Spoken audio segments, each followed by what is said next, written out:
Today the sun is entering the zodiac sign Capricorn, which in Vedic astrology is represented by a crocodile, Makara. The sun represents the knowledge of the intellect, which is in its final form called decision or determination. The Veda says that the sun inspires the intellect.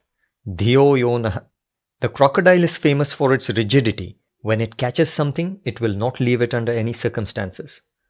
Therefore, Makara Sankranti is a model representing the firm decision based on divine knowledge.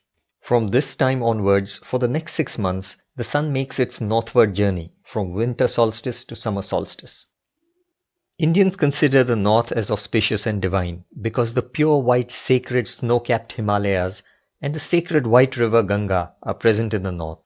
In the south is a huge ocean of salt water. This ocean represents the world. Thus, the north represents God and the south represents the world. This whole model now gives the following conclusion. The decision based on knowledge should be finally directed towards God, and it must be firm under all circumstances. This is the concept represented by the whole physical model of Sankranti. Once you understand the concept, the physical model has no further importance.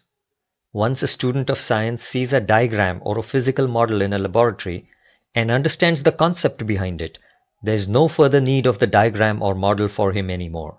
In this month, all the crops yield grains and food reaches the home. Till this month, people are worried due to the problems and uncertainties of agriculture. From today onwards, all the problems of agriculture are over, and food for the whole year has reached the home. There is peace and settlement of the mind. Therefore, from this month onwards, till the rains start, a person can completely focus his mind on God.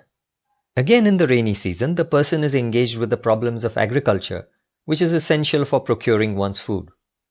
Without food, the body cannot last and one cannot be involved in the worship of God.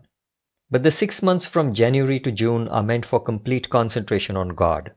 The 6 months after the start of the rainy season, from July to December, are meant for the work that is essential in procuring one's food. The first 6 months are sacred because one can spend them concentrating on God. The other 6 months are not sacred because one has to be involved in the worldly affairs to procure one's food. The first 6 months are called Uttarayanam or the northward path. They are also called Jnana Marga, which means the path of knowledge, or Devayanam, which means the path of angels. The other 6 months are called Dakshinayanam or the southward path. They are also called the Karma Marga, which is the path of work, or Pitruyanam, which means the path of family affairs. These two paths are explained in the Gita, Shukla Krishne Gati Hete Jagatasshashvate Mate. Now, if this concept is understood, there is no further meaning in the time of the festival. For a job holder in a city, this concept remains as it is, but the plan of time is completely different. Each day consists of Uttarayanam and Dakshinayanam for him. When he goes to work at 10 a.m. and returns at 4 p.m., the time between 10 a.m. and 4 p.m. is Dakshinayanam for him. The rest of the time is Uttarayanam.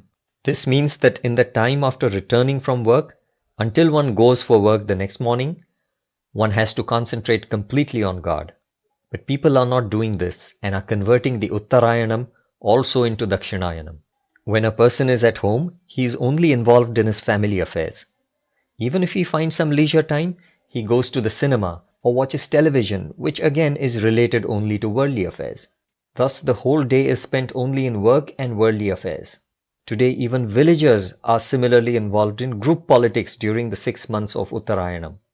Thus, they have converted the whole year into the path of work, family, and the world, which is Dakshinayanam.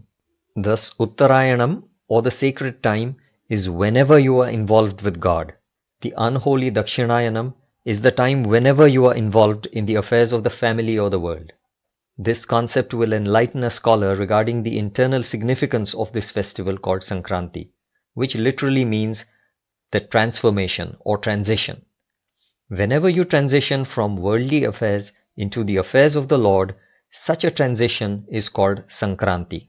Unless this internal meaning is recognized and practiced, there is no use of the celebration of this festival by wearing new clothes, drawing rangoli, which are symmetric patterns drawn on the floor with white flour or sand, and preparing Pongal and other sweets.